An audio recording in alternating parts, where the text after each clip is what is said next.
आहेत किंवा जे ऑफिसर आहेत ना, 10,000 हजाराची लाच घेतली तुम्ही. मग आम्ही त्यानंतर अजून डिगिंग केली की डेटमध्ये गेलो. नंतर कळालं की भयानक अशी इश्यू महामंडळामध्ये चालू आहेत, की पुण्यामध्ये जिल्हा व्यवस्थापक म्हणून रहीम मुलानी म्हणून या पक्षाच्या कार्यकर्त्याला अपॉइंट करण्यात आलं. कुठला पक्ष? राष्ट्रवादी काँग्रेस, अजित पवार गट. बरं, हे अपॉइंट कुणी केलं? तर त्याच्या मामाने अपॉइंट केलं. एक अल्ताफ सय्यद म्हणून आहे. त्यांनी आपल्या भाच्याला अपॉइंट करून घेतलं जिल्हा व्यवस्थापक याच्यावर. बरं, त्या भाच्याने काय केलं किंवा त्यांनी काय केलं? त्यांनी पूर्णपणे एक संगनमत करून स्वतःच्या मामाबरोबर पुणे जिल्ह्यामध्ये फक्त 98% जे कर्ज आहेत, कर्ज वाटप ते बारामतीमध्ये दिलेले आहे. काही ठिकाणाहून ग्रामीण भागामधनं जे ना आमच्याकडे तक्रारी येऊ लागल्या की आमच्या मुलांचे शैक्षणिक कर्ज आम्ही अप्लाय केलेलं आहे. त्यानंतर छोटे छोटे स्मॉल बिझनेस वेंडर्स जे असतात त्यांनी कर्ज अप्लाय केलेलं आहे. Most of the Vidarbha, Marathwada या साईडची तक्रारी होत्या. परंतु आमच्या प्रॉपर्टीवरती बोजा चढलेला आहे, पण आम्हाला कर्ज भेटलेलं नाही. पण तुम्ही मंजूर करायचं म्हणून त्यांना 2-2, 3-3 वर्ष तुम्ही त्यांच्या प्रॉपर्टीवरती बोजा चढवताय. त्यांना दुसरीकडे कुठल्या बँकेकडे जाता येत नाही, दुसरे कुठलं कर्ज काढता येत नाही. तुम्ही पिळवणूक करताय. मदत एक मोडस ऑपरेंडी त्यांनी ठेवलेलं आहे. एक पर्टिक्युलर पॅटर्न आहे. त्या पॅटर्नमध्ये ते फक्त आपल्या नातेवाईकांना, परिवारामध्ये नातेवाईकांना, त्यानंतर मित्रांना, त्यानंतर पक्षाच्या कार्यकर्त्यांना. बरं, हे सोडून अजून त्याच्या पुढे जाऊन देखील कॉन्स्पिरसी झालेली आहे.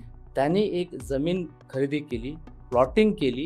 त्या प्लॉटिंग केलेल्या लोकांना त्याने सांगितलं, त्यांना स्वतः जे बँकेचे, मुस्लिम बँकेचे ते डायरेक्टर आहेत अल्ताफ सय्यद, त्यांनी स्वतःच्या बँकेने जे सायनिंग अथॉरिटी आहे त्यांनी त्या प्लॉटसाठी जे प्लॉट धारक आहेत त्यांना मुस्लिम बँकेकडनं कर्ज दिलं. त्यानंतर त्यांना सांगितलं की मुस्लिम बँकेचं कर्ज फेडण्यासाठी मी तुम्हाला मदत करतो.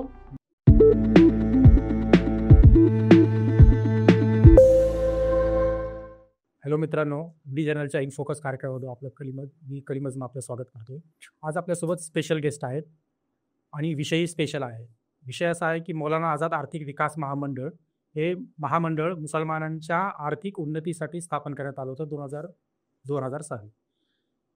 स्थापनेपासून या महामंडळामध्ये अनेक अनागोंदीचे कारभार, गैरव्यवहार सातत्याने चालू होतं. त्यासंदर्भात तक्रारीही गेलेल्या आहेत, महामंडळाकडे गेलेल्या आहेत आणि अल्पसंख्याक आयोगाकडे सुद्धा गेलेले आहेत. पण या तक्रारीवर कधीच दखल घेतलेली नाही. तर हे प्रकरण गेली काही दिवस सातत्याने लावून धरणारे अझर तांबुळे आपल्यासोबत आहेत. या आर्थिक विकास महामंडळामध्ये प्रचंड मोठा घोटाळा अझर तांबुळेने उघडकीस आणलेला आहे. अझर तांबुळे यांनी आज दुपारी प्रेस कॉन्फरन्स घेतलेली आहे. हे प्रेस रिलीज आपल्या समोर आहे. हा नेमका घोटाळा काय आहे किंवा हे कशा पद्धतीनं कर्ज वाटप झालेलं आहे, कर्ज वाटपामध्ये कशा प्रकारच्या अनियमितता आढळून आलेल्या आहेत, या संदर्भात आपण अझर तांबुळेकडून माहिती करून घेऊया. अझर तांबुळे हे गेली 12-15 वर्ष जी आहेत ते सातत्याने सामाजिक चळवळीमध्ये काम करत आहेत आणि अनेक प्रकारे त्यांनी धसास लावलेले आहेत. आता त्यांची नवीन ओळख अशी आहे की सोशल डेमोक्रेटिक पार्टी ऑफ इंडियाचे ते महाराष्ट्र प्रदेशाध्यक्ष आहेत. आत्ता 2 महिन्यापूर्वी त्यांची निवड झालेली आहे.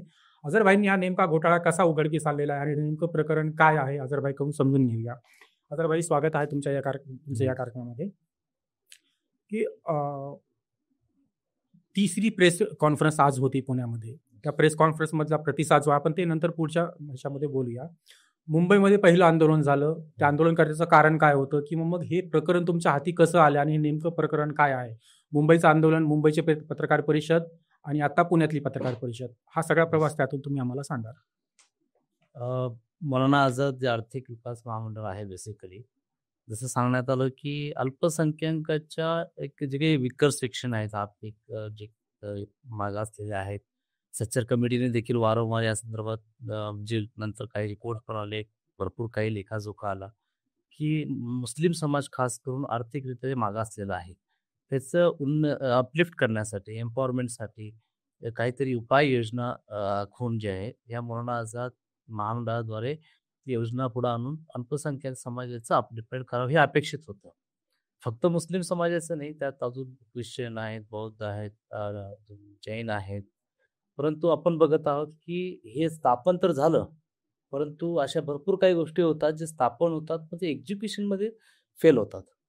आणि असाच प्रकार महामंडळ संदर्भात घडलेला आहे. पूर्वीपासून ते स्थापन झालं, परंतु त्याचं जे इम्प्लिमेंटेशन आहे, त्याचं ऑफिस असेल किंवा त्या संदर्भात राबवण्यात येणाऱ्या योजना, त्याचं स्टाफ वगैरे ह्या सगळ्या गोष्टी ज्या आहेत ना, नेहमीच राजकारण्यांनी निराशाजनक त्याच्या संदर्भात जे आहे ना, एक स्टँड घेतलेला आहे. आपण बघितलं असेल, की मौलाना आझादमध्ये जे अधिकारी होते, ते मोस्ट ऑफ द अधिकारी कंत्राट बेसिसवरती होते. 10-10 वर्ष ते करत होते. बरं हे सगळं जे चाललेलं आहे, ते लोकांच्या पण नॉलेजमध्ये होतं. आमच्या पण नॉलेजमध्ये काही ठिकाणाहून ग्रामीण भागामधनं जे ना आमच्याकडे तक्रारी येऊ लागल्या, की आमच्या मुलांचे शैक्षणिक कर्ज आम्ही अप्लाय केलेलं आहे. त्यानंतर छोटे-छोटे स्मॉल बिझनेस वेंडर्स जे असतात त्यांनी कर्ज अप्लाय केलेलं आहे. Most of the Vidarbha, Marathwada या साईडची तक्रारी होत्या. परंतु आमच्या प्रॉपर्टीवरती बोजा चढलेला आहे, पण आम्हाला कर्ज भेटलेलं नाहीये आणि तो आम्ही मुद्दा कसं आपण भरू? घेऊया, तो महत्वाचा मुद्दा आहे. येस. विषय असा की हा नेमका घोटाळा तुमच्या लक्षात कसा आला? येस. त्यात तेच म्हणतो मी ॲक्चुअली त्या डायरेक्शनने जाणार होतो. तर ज्यावेळेस आम्हाला कळालं की काहीतरी होतंय, मग आम्ही डिगिंग करण्यास सुरुवात केली. काही ठिकाणी आम्ही आर-टी-आयचे समाज कार्यकर्ते त्यांनी अप्लाय केलं होतं. काही लोकांनी तक्रारी केलं होतं. ते सगळा डेटा आम्ही कलेक्ट केला. नंतर आम्हाला कळलं की फार मोठं एक स्कॅन्डल आणि रॅकेटच्या माध्यमातून हे सगळे पैसे गोळा करण्याचं याचं काम चालू आहे. त्यात राजकारणी, अधिकारी आणि पॉलिटिशियन व्यतिरिक्त खालचे जे पक्षाचे कार्यकर्ते आहेत, ते देखील एक स्कॅन्डल, एक मोडस ऑपरेंडी घेऊन ते काम करत आहेत. ज्यावेळेस आम्हाला कळालं 25 तारखेला यांची बैठक होती आणि आम्हाला कळालं, की मागचं जे काही त्यांनी सगळे काळे कारनामे वगैरे केलेले कुठं आहेत. बैठक होती? मुंबईमध्ये होती ती बैठक. फोर्टच्या त्यांच्या ऑफिसमध्ये होती. 3 वाजता बैठक होती. त्याच्या अगोदर आम्ही 2 दिवस अगोदर त्यांना सांगितलं, की अशी-अशी आमची मागणी आहे आणि त्या संदर्भात आम्ही प्रोटेस्ट करणार आहोत. त्यांना याची भनक भेटली. त्यांनी ज्या दिवशी 25 तारखेला आमचं आंदोलन होतं, त्या दिवशी कार्यकर्त्यांच्या घरी जाऊन सकाळी त्यांनी पोलिसांनी धरपकड केली, त्यांना डिटेन केलं. तरी देखील कार्यकर्ते जे आहेत कोर्टच्या ठिकाणी गेले. कारण हा मुद्दा फार महत्त्वाचा होता बेसिकली. आंदोलनं केली. त्या ठिकाणी पण आंदोलनासाठी उभारण्याच्या अगोदर 5 ते 2 मिनिट झाले असतील, की त्यांनी डिटेन इमिडिएट केलं. नंतर अजून कार्यकर्ते गेले. त्यांना देखील डिटेन केलं. संध्याकाळपर्यंत डिटेन केलं. हे सगळं प्रकार घडत असताना एक कळालं, की काहीतरी मोठ्या ह्याच्यामध्ये काहीतरी इश्यूज आहेत. भ्रष्टाचारी मोठ्या प्रकरणी. मग आम्ही त्यानंतर अजून डिगिंग केली, की डेपमध्ये गेलो. नंतर कळालं, की भयानक अशी इश्यू महामंडळामध्ये चालू आहेत. त्या दृष्टिकोनातून आम्ही 4-5 दिवसानंतर मुंबईमध्ये पत्रकार परिषद ऑर्गनाइज केली होती. त्या ठिकाणी पत्रकारांचा रिस्पॉन्स एवढा नव्हता. कारण थोडंसं निराशाजनकच होतं. पण त्या ठिकाणी एक सविस्तर सारांश अशा आम्ही ज्या काही गोष्टी प्रायमरी लेव्हलला आमच्यासमोर आल्या होत्या, त्या गोष्टी आम्ही मांडल्या. त्या मांडल्यानंतरनं लगेच ऑल ऑफ सडन ते पत्रकार परिषद घेण्याच्या अगोदर थोडेसे फोन आले होते. पण नंतर ज्यावेळेस आम्ही त्यांना संपर्क केला, तर त्यांचं हे म्हणणं होतं, की तुम्ही पत्रकार परिषद घेऊ नका. त्यांचं म्हणजे कोणाचं? ॲक्चुअली पॉलिटिशियन्स जे होते ते most of the Rashtrawadi Congress, Ajit Pawar महामंडळाकडून गटाचे. तुम्हाला फोन आला? येस, महामंडळाचे कार्यकारी हे होते ते पदाधिकारी होते. त्यांनी म्हणले, की घेऊ नका. काय असेल आपण बसून बोलूया. काय इश्यू असतील तर रिझॉल्व्ह करूया. मी त्यांना एकच सांगितलं, की जे इश्यूज आम्ही तुमच्यासमोर मांडलेले आहेत, ते रिझॉल्व्ह करा. आमचे इश्यू रिझॉल्व्ह होतात. ह्या सगळ्या गोष्टी समोर आणल्या. दबावाचं एक इनडायरेक्टली त्याच्यावरती मोरल प्रेशर म्हणा आणि पोलीस यंत्रणेचा त्यांनी ज्या पद्धतीने वापर केलेले ना, त्यांना वाटलं, की हे थोडंसं भीतील म्हणून. म्हणजे आंदोलकांना ताब्यात घेणे आणि Yes. पत्रकार परिषद होऊ देणं, Yes. न देणं किंवा मग तशा प्रकारचे प्रेशरचे, दबावाचे Yes. फोन येणे, यामागे कुठली यंत्रणा कार्यरत आहे? नाही, ऑब्व्हियसली कारण ज्यांचं इंटरेस्ट याच्यामध्ये लपलेलं आहे. हे पहा ॲक्चुअली भरपूर लोकं जे पुरोगामीच्या नावाखाली भाषणं करतायत, की आम्ही पुरोगामी पक्ष आहोत. आम्ही फुले शाहू आंबेडकरांच्या विचाराला मानणार आहोत. परंतु आपण बघत आहेत, की कृतीमधनं ते एकदम अपोझिट आहेत. बरं महामंडळाच्या माध्यमातून तुम्ही एखाद्या समाजाचं, नागरिकांचं उद्धारच करताय ना. कन्स्ट्रक्टिव्ह गोष्टी त्यात पण त्यांना ते नको आहे. बरं ज्या गोष्टी चुकीच्या आहेत त्या कबूल करून त्याला दुरुस्त करण्याची मानसिकता पण नाहीये. आमचं सरळ म्हणणं आहे याच्यामध्ये, यापूर्वी देखील जे आहे मग ते शिंदे सेनाचे अब्दुल सत्तार असू दे किंवा मग आता लतीफ मखदूम असू दे किंवा मुश्ताक अंतुले असू दे किंवा गफ्फार मखदूम असू दे आणि त्यांचे जे काही अधिकारी वर्ग आहेत आणि पक्षाचे कार्यकर्ते. आता तुम्ही आता आजच्या प्रेस कॉन्फरन्समध्ये एक मुद्दा काढला होता, की लोन मंजूर झालेत, कर्ज मंजूर झालेली प्रकरणं आहेत, पण त्यांना लोनच मिळालं. कागदोपत्री मंजूर झालेलं दाखवते किंवा त्यांना मंजूर झालेलं आहे, पण त्याच्या अकाउंटमध्ये पैसा आलेला नाही. हे नेमकं प्रकरण काय उलगडून दाखवेल का? नाही, हे ॲक्च्युली भयानक आहे.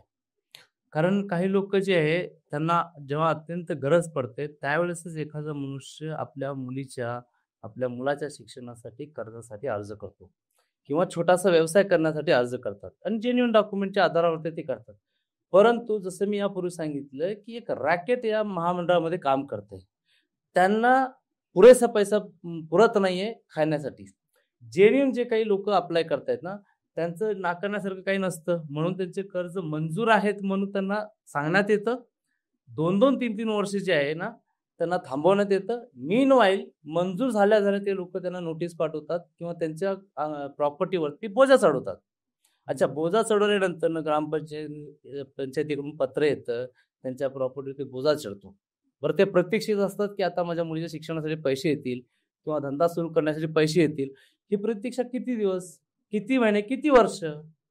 शेवटी ते वैतागून आज ही परिस्थिती आली, की ते म्हणतात, की आमचं रद्द करा. कमीत कमी आम्ही दुसरीकडे जाऊन कर्ज तर घेता येईल. असे किती प्रकरण आहेत बोजा चढवलेली? मध्यंतरी मला वाटतं 1 महिन्यापूर्वी आम्ही अपील केली होती, की असे भरपूर काही प्रकरणं आहेत किंवा मोठ्या संख्येने आहेत. त्या संदर्भात आम्ही महाराष्ट्रातनं अपील केली होती, की जे काही पीडित लोकं आहेत, महामंडळाकडे तुम्ही अर्ज केलात किंवा तुम्हाला त्रास होतोय, तुमच्यावरती अन्याय होतोय, तर तुम्ही आम्हाला अप्रोच करा. मला सांगायचं होतं, की ज्या दिवशी आम्ही अपील केली, त्याच्या सेम डे आम्हाला 150 पेक्षा जास्त कॉल आले. हो. आणि आज दिवसापर्यंत आहे ना, सकाळी प्रेस कॉन्फरन्स होण्याच्या अगोदर देखील एक कॉल आला. म्हणजे असं माझ्या मुलीच्या शिक्षणासाठी मी सांगितलं होतं, त्याच्यासाठी मी अर्ज केला होता. कमीत कमी साहेब तुम्ही रिजेक्ट तरी करून द्या, मी कुणाकडे दुसऱ्याकडनं कर्ज घेतो म्हणून. म्हणजे अजूनपर्यंत रिस्पॉन्स आहे. एवढं भयानक डेटा येतोय, अजून भरपूर येतात, की अजून ॲनालिसिस त्याचं चालूच आहे. माझ्या हातात मुंबईची पत्रकार परिषदेची प्रेस नोट आहे. यात तुम्ही पुण्यातलं एक उदाहरण दिलेलं आहे. ते नेमकं काय प्रकरण आहे, थोडं उलगडून दाखवता का? पुणे जिल्ह्यामध्ये ज्या पद्धतीने एक मॉडेल येते, बेसिकली कशा पद्धतीने महामंडळामध्ये भ्रष्टाचार चालतो. जसं मी सांगितलं यापूर्वीच, की महामंडळामधले जे पदाधिकारी आहेत, मग ते चेअरमन असू दे, एम-डी असू दे, हे पॉलिटिकली अपॉइंटेड होतात. बरं, हे पॉलिटिकली अपॉइंटेड फक्त तिथंच नाहीये. प्रत्येक जिल्ह्यामध्ये राजकीय नेत्याला आपला जिल्हा व्यवस्थापक जो आहे ना, त्याच्या पाठीचा पाहिजे. पुण्यातला प्रकार एक मॉडेल आहे आणि तसंच प्रकार दुसरीकडे पण होत आहेत, की पुण्यामध्ये जिल्हा व्यवस्थापक म्हणून रहीम मुलानी म्हणून या पक्षाच्या कार्यकर्त्याला अपॉइंट करण्यात आलं. कुठला पक्ष? राष्ट्रवादी काँग्रेस, अजित पवार गट. बरं, हे अपॉइंट कोणी केलं? तर त्याच्या मामाने अपॉइंट केलं. एक अल्ताफ सय्यद म्हणून आहे. त्यांनी आपल्या भाच्याला अपॉइंट करून घेतलं जिल्हा व्यवस्थापक याच्यावरती. बरं, त्या भाच्याने काय केलं किंवा त्यांनी काय केलं? त्यांनी पूर्णपणे एक संगनमत करून स्वतःच्या मामाबरोबर पुणे जिल्ह्यामध्ये फक्त 98% जे कर्ज आहेत, कर्ज वाटप ते बारामतीमध्ये दिलेले आहे. बरं, हे कुणाला दिलं त्यांनी कर्ज? म्हणजे पूर्ण पुणे जिल्ह्यामध्ये फक्त बारामती 98%, 98% कर्ज वाटप फक्त बारामतीमध्ये झाले. येस. बरं, ते झालेले आहेत. कुणाला झाले? चला, कुणाला खरंच जर गरजवंत असेल, त्याला जर भेटलं असेल तर ते कळतं. पण एक मोडस ऑपरेंडी त्यांनी ठेवलेला आहे, एक पर्टिक्युलर पॅटर्न आहे. त्या पॅटर्न मध्ये ते फक्त आपल्या नातेवाईकांना, परिवारामध्ये नातेवाईकांना, त्यानंतर मित्रांना, त्यानंतर पक्षाच्या कार्यकर्त्यांना.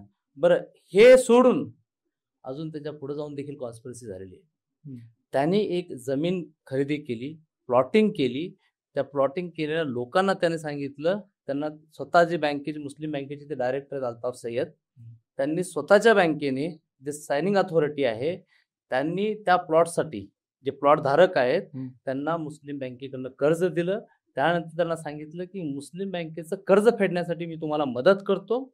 आणि त्यांनी लिटरली मौलाना आझाद आर्थिक विकास महामंडळाचे लोनचे पैसे त्या मुस्लिम बँकेचे कर्ज फेडण्यासाठी, मुस्लिम बँकेचं कर्ज फेडण्यासाठी मौलाना आझाद विकास महामंडळाकडून कर्ज घेतले आणि ते लोन फेडलंय. येस, मला तेच म्हणायचंय, की आज देखील गावखेड्यामध्ये लोक म्हणजे वाट पाहतायत, काहीतरी शिक्षणासाठी, छोटे छोटे व्यवसाय करण्यासाठी आम्हाला आधार भेटेल, काहीतरी एम्पॉवरमेंट होईल.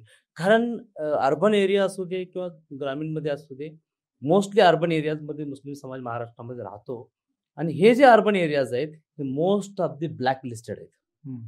आणि तो ब्लॅक लिस्टचा मुद्दा वेगळा आहे, आपण वेगळ्या पद्धतीने घेऊ त्याला. मला इथं अजून एक प्रश्न विचारायचा आहे. तुम्ही प्रेस कॉन्फरन्समध्ये म्हणालात की बोगस डॉक्युमेंट सादर करून कर्ज लाटलेले आहे. मला त्यात सांगायचं तुम्हाला, की जेव्हा तुम्ही स्वतःसाठी त्यांनी हे केलेलं आहे, त्यांनी 388 प्रकरणं 434च्या आसपास टोटल पुणे जिल्ह्यामध्ये 2022 ते 2025 पर्यंत मंजूर झालेले आहेत. 437च्या आसपास आहे. त्यातले 388 जे ना फक्त आणि फक्त बारामतीमध्ये गेले. 435 पैकी 388. हा येस. बरं, हे 88 कुणाला गेले? त्यातले 21 जे आहेत ना हे अल्ताफ सय्यद यांच्या मामे भाऊ, भाऊ, काकाचा, जवळचे मामाचा, हे नातेवाईक. सगळे नातेवाईक, घरातले नातेवाईक. बरं, त्याच्या पुढे जाऊन त्यानंतर त्यांनी कुणाला दिलं? त्यांची स्वतःची एक पतसंस्था आहे, एकता महिला पतसंस्था असं नाव आहे त्याचं. त्या पतसंस्थेचे डायरेक्टर्स, त्या पतसंस्थेमध्ये काम करणारे लोक हे मौलाना आझाद चुरून घेतात. म्हणजे ज्यांची पगार आहे, तुमची स्वतःची पतसंस्था आहे, त्यांना तुम्ही कर्ज वाटतात. बरं, त्याच्या अजून पुढे जाऊन त्या बँकेमध्ये जे कोणी NPA आहेत, ज्यांनी कर्ज डुबवलेलं आहे, त्यांच्या नावाने त्यांनी मौलाना आझादला कर्ज टाकून, प्रकरण टाकून, पास करून त्यांनी त्यांचे कर्ज परत घेतलेले. म्हणजे महाभयानक प्रकार आहे. म्हणजे कर्ज बुडवलं असताना सुद्धा नवीन प्रकरण Yes. दाखल केली आणि कर्ज मरून Yes. मंजूर करून घेतलेला आहे. एक्झॅक्टली. म्हणजे तो बोगस डॉक्युमेंटचा तो बोगस डॉक्युमेंट. याच्यामध्ये जर तुम्ही बघितलात ना, एका राशन कार्डवरती नॉर्मली एका घरातल्या माणसाला एकच लोन भेटतं. या लोकांनी राशन कार्डच्या दिला प्रती आणि त्यांना एक अर्ज जोडला 2 रुपयाचा. फक्त अर्ज जोडलेला बरं का, विभक्त झालेले नाही. कारण एका राशन कार्डवरती तुम्हाला एकच लोन भेटतं. त्यांनी अर्ज जोडून नवरा बायकोच्या नावाने असे कित्येक मित्रमंडळींना, नातेवाईकांना कर्ज वाटलेलं आहे. फक्त रेशन कार्डवर. राशन कार्डवर. म्हणजे एकीकडे महामंडळाची अशी तक्रार महामंडळाकडे सातत्याने की कागदोपत्रांचा इतका म्हणजे अवडंबर आहे की ते जमा करण्यामध्ये अर्जदाराची किंवा तो जो अर्जदार आहे, तक्रारदार आहे, त्याची सगळी म्हणजे शक्ती खर्च होते. आणि इतके सगळे डॉक्युमेंट असताना खूप कमी डॉक्युमेंटमध्ये असे हे कर्ज मंजूर करून घेण्यात आले. हा परस्पर विरोध नाही का? नाही, परस्पर विरोध आहे. तुम्हाला मी काही गोष्टी जे ना दाखवतो. आम्ही जस्ट हे सगळं तपास करताना काही लोकांकडून आम्ही डॉक्युमेंट आहे तुमच्याकडे? डॉक्युमेंट आहे. मी तुम्हाला जे सांगितलं की हा जो अल्ताफ सय्यद म्हणून जो राष्ट्रवादी काँग्रेसचा जो कार्यकर्ता आहे, तो कशा पद्धतीने तो एक्झिक्यूट करत होता. त्यांनी गृहनिर्माण संस्था, पुण्यातलं बारामतीचं आहे, त्यांनी जे गृहनिर्माण संस्था स्थापित केली, त्यात 83 लोकांना घर दिलं, है ना, सभासद बनवले 83 लोकांना. त्या ग्रुपमध्ये त्यांनी काय मेसेज टाकले जर आहे का, पूर्ण आमच्याकडे ते टाकूया, स्क्रीनवर टाकता येईल आपल्याला, तुम्ही वाचून दाखवा. हा, त्यात मी वाचून दाखवतो. हे आहे 27 फेब्रुवारी 2025चं मेसेज आहे, 8:34 मेसेजमध्ये हा अल्ताफ सय्यद असं म्हणतोय, राष्ट्रवादीचा कार्यकर्ता आणि जिल्हा व्यवस्थापकचा मामा, अपने हाउसिंग सोसाइटी के सभी से गुजारिश की जाती है, म्हणजे ह्याची सिर्फ अपनी सोसाइटी के सभासदों के मौलाना आजाद आर्थिक विकास महामंडल के 3 लाख या 5 लाख रुपए के नए लोन करने जा रहे हैं. हा म्हणतोय स्वतःच्या आपल्या सोसायटीच्या सभासदांसाठी मौलाना आझाद आर्थिक विकास महामंडळाचे 3 ते 5 लाखांचे लोन करणार. म्हणजे हा जनरलने फक्त या सोसायटीसाठी, बरं, सभासदांसाठी. मौलाना आझाद यांच्यासाठी महामंडळ बनलेलं आहे का? पण हे कळतं. पुढे बघा तुम्ही, अभी फिलहाल महामंडल के लोन बंद है. ऑक्टोबर 2024 लोन पूर्णतः महाराष्ट्रात बंद आहेत. इलेक्शनचा कालावधी. हे संवाद चालू आहे फेब्रुवारी 2025.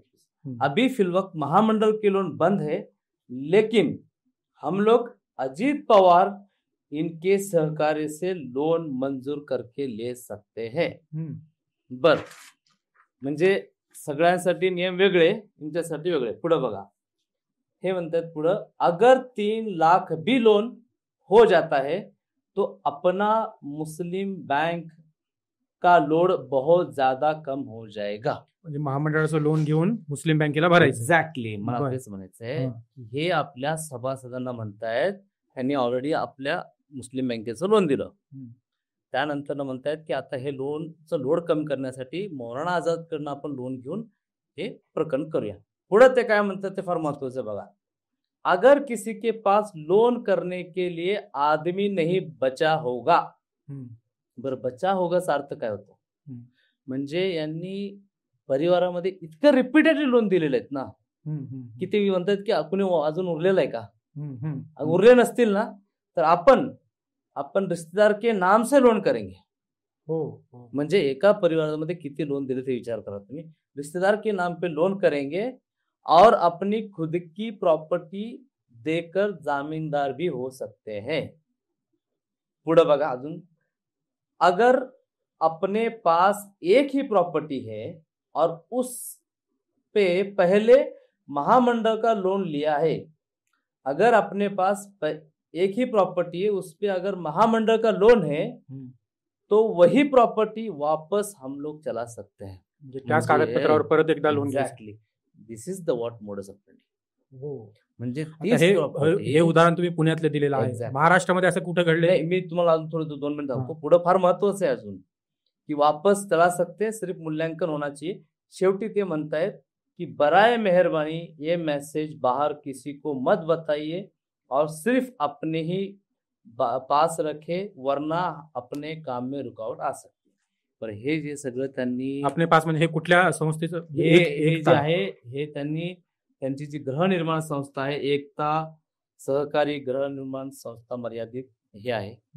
आणि हे काय पत्रक आहे? हे दाखवा स्क्रीनवर. बरं, हे जे आहे ना, हे जे प्लॉट घेतलं होतं गृहनिर्माण संस्थेचे होतं, त्यावेळेस अजित पवार हे त्याच्या ओपनिंगसाठी गेले होते. आणि मला एक सांगायचं या सोसायटीच्या सभासदांना कर्ज मंजूर करून. एक्झॅक्टली. आणि या बॅनरवरती जे पूर्ण पुढची जे लोक आहेत, 7-8 लोकांचं नाव आहे, त्यांनी प्रत्येकाने 2-2, 3-3 आपल्या घरामध्ये कर्ज घेतले. पुढे जाऊन ह्याची बॅक साईड आहे, ह्याच्यामध्ये लोकांची नावं आहेत, ह्याच्या आयोजकांच्या ह्याच्यामध्ये या सगळ्या लोकांनी पण 1-1, 2-2 लोन घेतलेले आहेत. काही फेक अकाउंट, फेक डॉक्युमेंट्सवरती लोन घेतले. Bogus document. मला हेच म्हणायचं आहे की हे सगळं होत असताना हे असंच होत नाहीये. कारण ज्यावेळेस लोकांसाठी लोन बंद आहेत, लोक 2-2 वर्ष वाट बघतायत आणि तुम्ही तुमच्या पक्षासाठी नियम तोडून तुम्ही त्यांना लोन देताय. हे प्रकरण पुण्यातलं तुम्ही सांगितलंय. परत महाराष्ट्रात अजून काही प्रकरण अशी घडलेली आहेत? Yes, exactly. महाराष्ट्रामध्ये दुसरे आमचे जे नेता आहेत, अब्दुल सत्तार, जे सिल्लोडमध्ये, महाराष्ट्रात 2च अशी जागा आहेत पूर्ण महाराष्ट्रामध्ये जिथं अल्पसंख्याक दिसून येतात, महामंडळाला दिसून येतात, बाकी दुसरीकडे कुठे दिसून येते. सिल्लोडमध्ये यांनी काय केलं, ऑक्टोबरमध्ये बंद असताना देखील सिल्लोडमधले 60 प्रकरण, अप्रॉक्सिमेटली 60 प्रकरण त्यांनी जिल्हा व्यवस्थापकाला पण विचारलं नाही, डायरेक्ट ते प्रकरण घेऊन मंत्रालयात महामंडळात गेले, पास करून द्या. त्याची मेरिट नाही चेक केली, काय नाही चेक केली. बरं, हे सगळे पास पण झाले.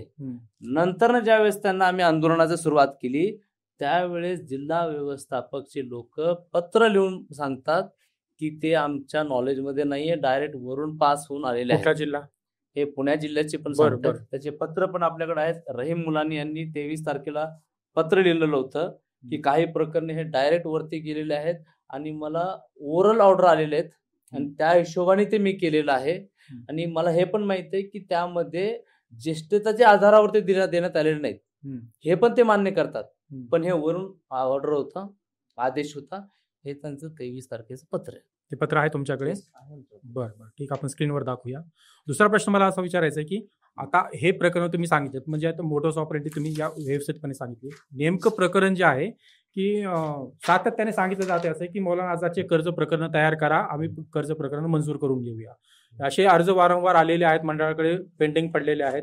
त्या अर्जावर काहीच कारवाई होत नाहीये किंवा त्यांना लोन कुठल्याच प्रकारचं, म्हणजे शैक्षणिक ते कर्ज असेल किंवा मग उन्नत कर्ज असेल, कुठलीही कारवाई न करता मागून आलेल्या प्रकरणामध्ये दखल घेऊन त्यांना कर्ज मंजूर करून घेण्यात आलेलं आहे. हे तुम्ही जालन्याचं उदाहरण सांगितलेलं आहे. असं इतर ठिकाणी असं झालेलं आहे का? Yes, exactly. त्यात आम्ही जे ना इनिशियली आम्ही आता मागच्या 2 दिवसापूर्वी जे आहे ना सोमवारी ऑल ओव्हर महाराष्ट्रामध्ये आम्ही सामाजिक कार्यकर्त्यांना, पक्षांच्या कार्यकर्त्यांना सांगितलं होतं की सोमवारी 3 ते 5 वाजेपर्यंत जे आहे तुम्ही कोणत्याही सरकारी ऑफिसमध्ये जाऊन फायली चेक करू शकता. आपण एक जबाबदार नागरिक म्हणून या मौलाना आझाद आर्थिक विकास महामंडळाच्या कार्यालयामध्ये जाऊन 3 वर्षाची पूर्ण प्रकरणाची तपासणी घ्यावी. आणि काही डिस्ट्रिक्ट्सकडनं, काही जिल्ह्यामधनं आम्हाला माहिती मिळालेली आहे. फक्त कागदपत्र आमच्याकडे अजून पोहोचलेले नाहीत, पण भयानक आहे. म्हणजे असेच प्रकरण तिथे? एक्झॅक्टली.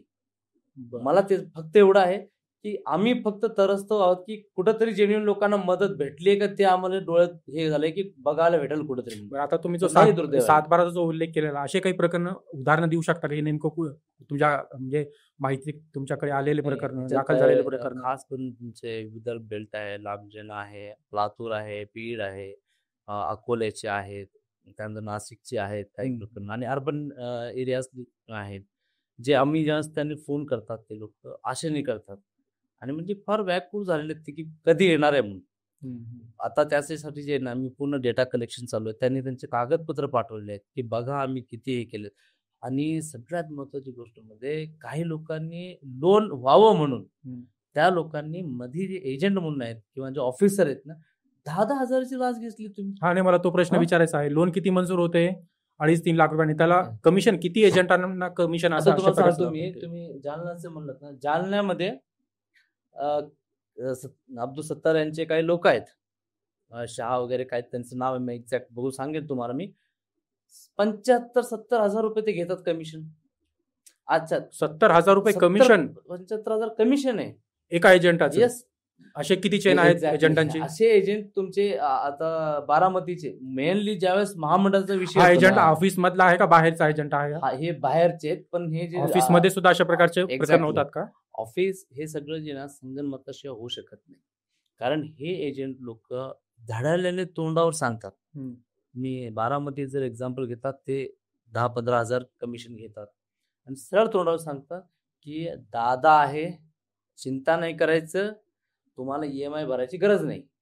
बरं, हे जे ते बोलतात हे ना, हे सांगतात Yes. रिकव्हरी आणि हे परतफेडबद्दल. सांगतात आणि याचं जे कन्फर्मेशन आहे ना, तुम्हाला जर तुम्ही बारामतीचं जर प्रकरण पाहिलं, मी सांगितलं ना तुम्हाला 388 आसपास आहे. 114 लोक असे आहेत 2022 पासून ज्यांनी 0 EMI दिलेलं आहे. म्हणजे एकही परतफेड EMI नाही, दिलेला बिलकुल नाहीये. नाही. कारण त्यांना सांगण्यात आलेलं, आश्वस्त केलेलं आहे की तुम्हाला द्यायची गरज नाही. हे पेपर बोलतायत ना. 114. बरं, म्हणजे हे यंत्रणेमधून सांगितलं. मला इथे एक महत्वाचा प्रश्न उपस्थित झालेला आहे की बँका मुसलमानांना कर्ज देत नाही. बरेच ठिकाणी बऱ्याच शहरांमध्ये त्यांना ब्लॅकलिस्ट करून टाकलेलं आहे. दुसरं असं की एक हमखास एक ठिकाण आहे महामंडळ, जिथं मुस्लिम अप्लाय करू शकतो, अर्ज करू शकतो, त्यांना तिथे लोन मिळतंय. पण तिथे जर परतफेड नसेल तर तिथे टॅग किंवा ते महामंडळीमध्ये म्हणजे केंद्रीय स्तरावर, राज्य स्तरावर जे अधिकारी असतात ते सुद्धा मॅपिंग करू शकतात अशा पद्धतीनं की मुसलमान परतफेड करत नाही, त्यांना कर्जच द्यायचं नाही. असं हे नेमकं काय प्रकरण आहे? हे आता तुम्ही बोललात ना, एक्झॅक्टली ते होतं. कारण एक तर हे खालचे जे राजकीय असतात ना, त्यांना काही देणं घेणं नाही समाजाचं किंवा तुझ्या म्हणजे हे ठरवून केलं जाते. ठरवून केलं जातं. आज तुम्ही बघत असाल की गेल्या काही वर्षापासून 1-2 वर्षापासून केंद्राकडून नेहमी बजेट कमी कमी कमी कमी होत चाललंय. बरं, फंड पण द्यायला केंद्र तयार नाही. का नाहीये? कारण की यांचं रिकव्हरी नाहीये, तुमचं इम्प्लिमेंटेशन नाहीये. मागच्या 8-10 वर्षापासून या महामंडळाचं असं काय लपवलेलं आहे तुम्ही की ऑडिटच नाही करायला तयार तुम्ही? ऑडिटचा एक मुद्दा तुम्ही महत्वाचा मुद्दा आज मांडला पत्रकार ते ऑडिटचा घेऊया आपण, पण आधी हा जो विषय आहे एक्झॅक्टली, तर त्याच्यामध्ये जे आहे ना की ओव्हरऑल याच्यामुळे जे आहे ना एक सामाजिक थोडंसं डाग लावण्याचं जे काम असतं की हा समाज जे ना लोन घेतो पण परतफेड करत नाही. म्हणजे सिव्हिल स्कोर डॅमेज करण्याचं एक कारस्थानी असू शकतं. कारण त्यांना इकडं पण पर्याय उरणार नाही, तिकडं पण उरणार नाही. कारण तुम्ही लोन जर दिलं नाही, लोकांना आता थोडी मजा वाटत, पण पुढे जाऊन त्यांचं जे सिव्हिल स्कोर जे आहे ना, सिव्हिल स्कोर हे होणार आहे. त्याच्यामुळे भरपूर काही गोष्टी इम्पॅक्ट करत आहेत फ्युचरमध्ये. म्हणजे आता हे महामंडळात नियुक्त अधिकारी कर्मचारी वर्ग हा मुस्लिम, हे मुस्लिम असून सुद्धा मुसलमानांचं सिव्हिल स्कोर किंवा मुस्लिम समाजाची छवी प्रतिमा विकृत करण्यासाठी हस्तक म्हणून काम करत आहेत. ऑब्विसली, कारण ते छवी तर करतच आहे आणि त्यांना ते म्हणजे काय घेणं देणं पण नाहीये. कारण जेव्हा तुम्ही अल्पसंख्याक मंत्रालयामध्ये आहात, कमीत कमी त्यांचं चांगल्यासाठी तर उद्धारासाठी विचार करा. कारण भविष्यामध्ये भरपूर काही गोष्टी आहेत ज्या आर्थिक संबंधाशी निगडीत आहेत. भरपूर काही गोष्टी सिव्हिलशी संबंधित. हे अधिकारी जे आहेत म्हणजे जे कंत्राटी असतील किंवा पूर्णवेळ कर्मचारी आहेत, पूर्णवेळ नियुक्त झालेले सरकारचे अधिकारी आहेत, हे अधिकारी थेट अशा पद्धती म्हणजे सरकारी आस्थापनामध्ये बसून अशा प्रकारचा घोटाळा करू शकतात का? किंवा यांच्या पाठीमाग म्हणजे हे शह देणारी यंत्रणा कोण आहे? थेट अधिकारी कुठलाही अशा प्रकारचा घोटाळा करू शकत नाही, पण घोटाळा करून सुद्धा इतकी वर्ष झालेले आहेत, पचवलेला आहे. नाही, मी सांगितलं नाही की तुम्ही विचार करा की हा अधिकारी वर्ग जो आहे ना किती पॉवरफुल आहे. त्यातले एक अधिकारी आहेत ज्यांच्यावरती आम्ही आरोप केलेला आहे. 2009 मध्ये आवेश म्हात्रे कंत्राट बेसिसवरती, कुठला जिल्हा? ते मुख्यालयात आहेत. बरं, कंत्राट बेसिसवरती ते आले होते. कंत्राट बेसिसवरून आज मग 1-2 काही दिवसापूर्वीपर्यंत त्यांची पोझिशन जी आहे ना ते असिस्टंट टू एमडी पर्यंत पोहोचली होती. हम्म. बरं, शॉकिंग गोष्ट अशी आहे की 2015-16-17च्या आसपास जे हायकोर्टाने ऑर्डर दिलेली आहे, स्पेसिफिक ऑर्डर आहे की आयुष म्हात्रे ह्यांना याच्यातनं डिसमिस करावं, यांना पदावरून. कंत्राटी तत्वावर ह्याच्यावर पण ठेवू नये, कारण त्यांनी डिमांड केली होती की मला परमनंट करून घ्यावं. अजून काही एम्प्लॉय होते कंत्राटीचे, त्यांनी अप्लाय केलं होतं, त्यातल्या लोकांना घेतलं, परंतु यांना स्पेसिफिक सांगितलं की तुम्हाला घ्यायचं नाही. हायकोर्टाची ऑर्डर असताना काही महिन्यानंतर, काही दिवसानंतर तो अधिकारी स्वतःचं प्रमोशनचं रिकमेंडेशन देतोय आणि हाईट म्हणजे ते एक्सेप्ट होत. म्हणजे आता हा एक मुद्दा इथे आलाय. दुसरा मुद्दा असा आहे की जागा मंजूर झालेल्या असताना सुद्धा या महामंडळामध्ये पूर्ण वेळच्या जागा भरल्या जात नाही, कंत्राटी पद्धतीने कर्मचारी घेतल्यात. हे नेमकं प्रकरण काय? कारण कसं आहे माहिती का, शासकीय अधिकारी जरी घेतलात ना, भ्रष्टाचार जरी असलं तरी थोडंफार ते कमिटेड असतात आपल्या सर्व्हिस संदर्भात.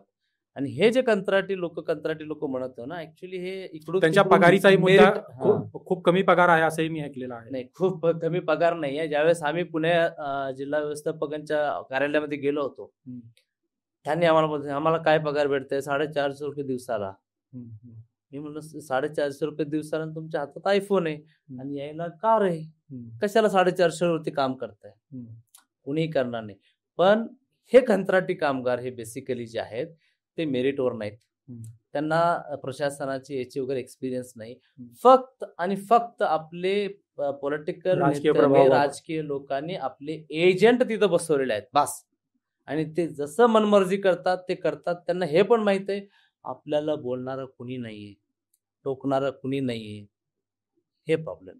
आता आजच्या पत्रकार परिषदेमध्ये तुम्ही एक मुद्दा महत्वाचा मांडला की लेखा परीक्षण ऑडिट झालेलं नाही गेली काही वर्ष, आणि ऑडिट विलंब करण्याचं एक ठरवून विलंब केला जातोय, ऑडिट केला जात नाहीये. हे नेमकं प्रकरण काय? त्यात 3 महत्वाच्या गोष्टी आहेत जे मला सांगायचं आहे.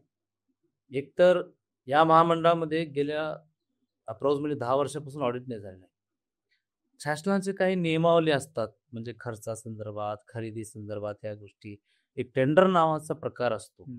तर टेंडर नावाचा प्रकार या महामंडळाला माहीतच नाही.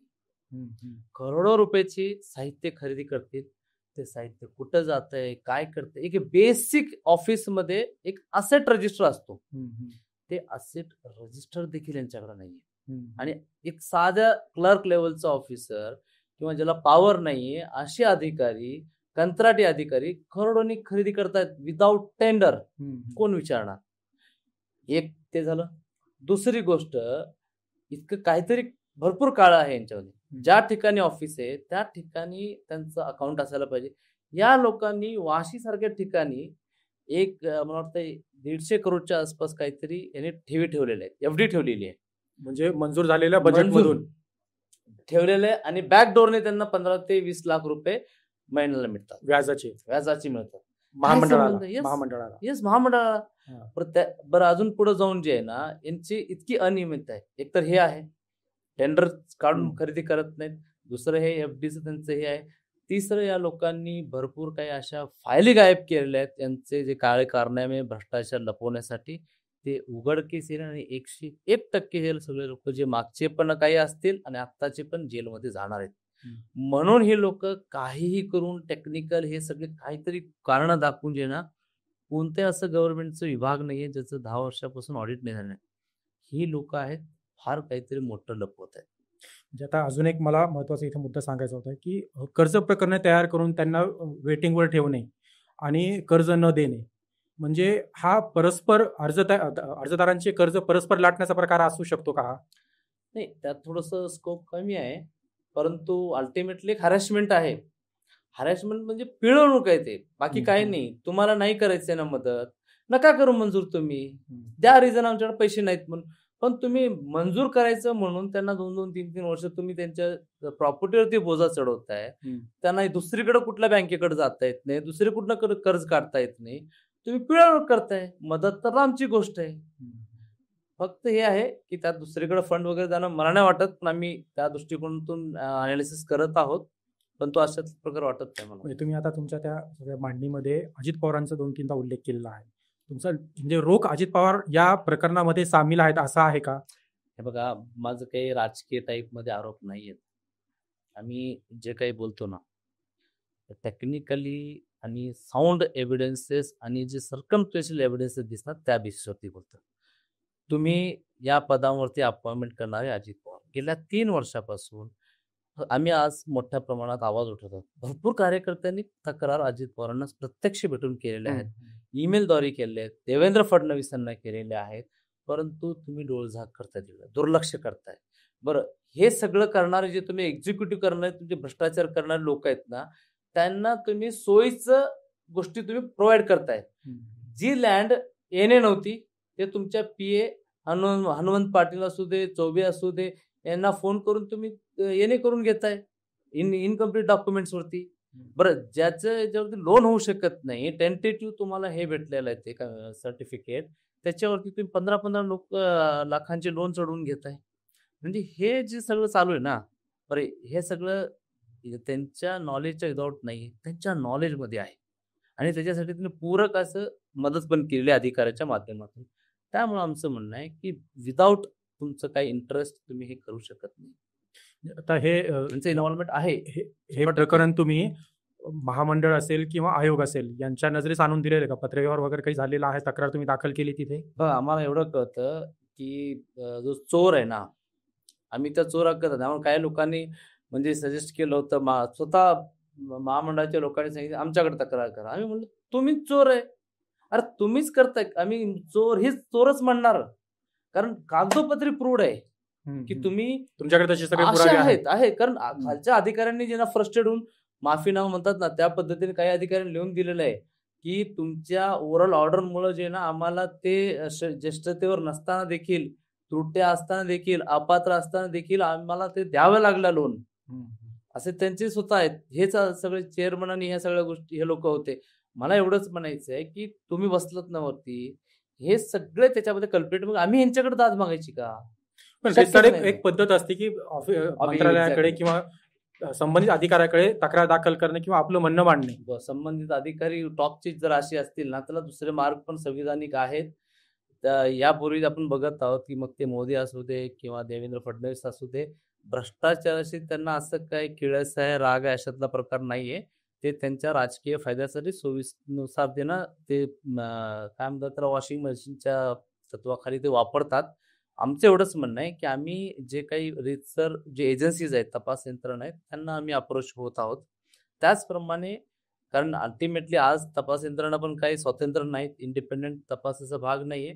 पण आम्ही ही लढाई जी आहे ना, न्यायालयीन लढाई म्हणजे ताकदीने लढू अशा अपेक्षा आहे. तिथून आम्ही जे आहे ना, या सर्व बाबतीत म्हणजे न्यायिक कमिटी स्थापन करण्यासाठी आम्ही मागणी करणार आहोत.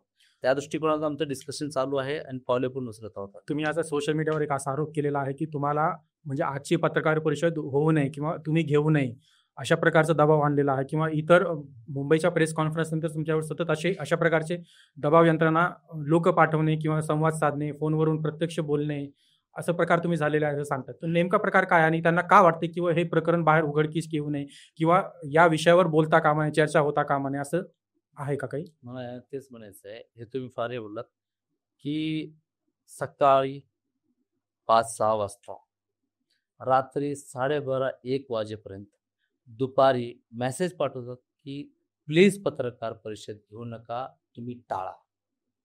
प्लीज अच्छा, विनंती करताय. 3 व्यक्तींकडनं येतात ते मेसेज आणि ह्याच राजकीय जे आहेत ते कॉमन त्याच्याकडनं येतात. काय असेल ते बसून सॉल्व्ह करूया. आम्ही म्हणलो तुमच्या कार्यालयात बसा तुम्ही आणि जे प्रॉब्लेम सांगितले ते सॉल्व्ह करा.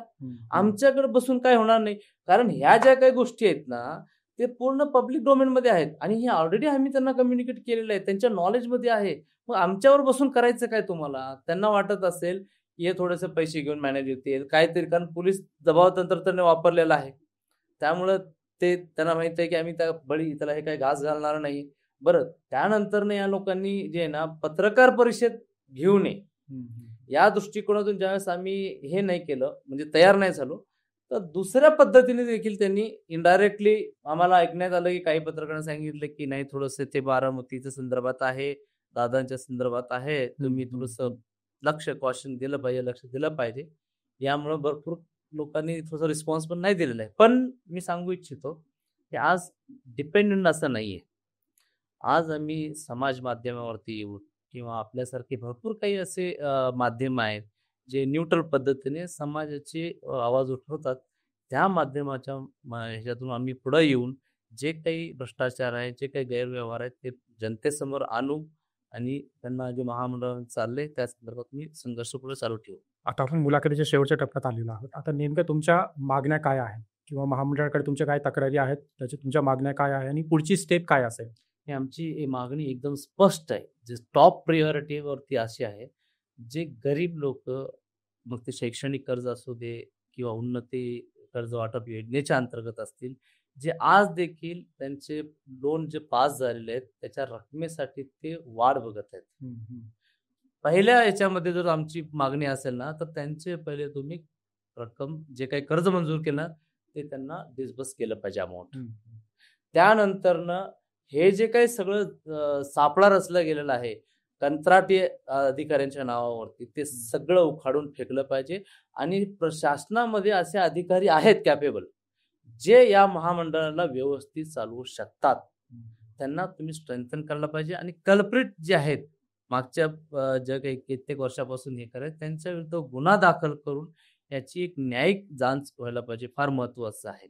अशी आमची या काही मागण्या आहेत आणि गुन्हा दाखल करून हे चालणार नाही. हे सगळं जे काय आहे एक प्रॉपर ऑडिट गव्हर्नमेंटचं होणं फार महत्त्वाचं आहे आणि ऑडिट न होण्यास देण्यासाठी ज्या ज्या शक्तीने प्रयत्न केलेत ना, ते समोर यायला पाहिजे. थँक्यू अझर भाई. महत्त्वाचा मुद्दा होता तो शेवटी तुम्ही मांडलेला आहे.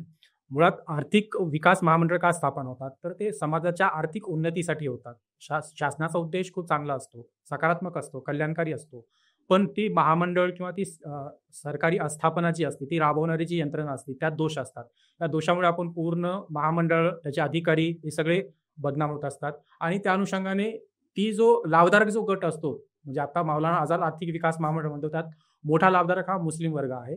तर मुसलमानांची अमानवीकरणाच्या प्रक्रियेमध्ये सुद्धा या घटनेकडे पाहिलं पाहिजे. मुसलमान म्हणजे परतफेड करत नाही किंवा हा मुसलमानांचे मोहल्ले बहिष्कृत करणे, याही भागातून याकडे पाहिलं पाहिजे. आणि मुसलमानांवर सातत्याने दोषारोपण होत असताना अशा प्रकारचा घोटाळा अझर भाईंनी म्हणजे बाहेर काढलेला आहे. त्यांची तळमळ यातून दिसते की मुसलमानांचं सामाजिक विकृतीकरण होऊ नये, त्यांचं आर्थिक बहिष्करण होऊ नये, त्यांना बँकांमार्फत किंवा आर्थिक कर्ज पुरवठा करणाऱ्या ज्या संस्था आहेत त्यांच्यामार्फत बहिष्कृत केले जाऊ नये, ही त्यांची मागणी आहे. हा खूप उदात्त दृष्टिकोन ठेवून त्यांनी हे प्रकरण उघडकीस आणलेलं आहे. हाच विषय आहे की कुठलाही आर्थिक विकास महामंडळ, आता बरेच मागण्या होत आहेत की प्रत्येकांना समाज घटकांना आर्थिक विकास महामंडळ देण्यात आलेला आहे किंवा अजून आर्थिक विकास महामंडळ द्या, अशा प्रकारची मागणी होत आहे. तर अशा आर्थिक विकास महामंडळ जे आहेत, अर्थसहाय्य जे गट आहेत, त्यांना व्यवस्थित सुचारू पद्धतीने त्याचं संचलन झालं पाहिजे. जर संचलन होत नसेल तर तो जो उद्देश आहे महामंडळ स्थापनेचा, तो कुठेतरी पूर्ण होत नाही. थँक्यू अझरबाईंचं परत एकदा थँक्यू. आणि परत आपण एकदा वेगळ्या विषयावर परत भेटूया. थँक्यू.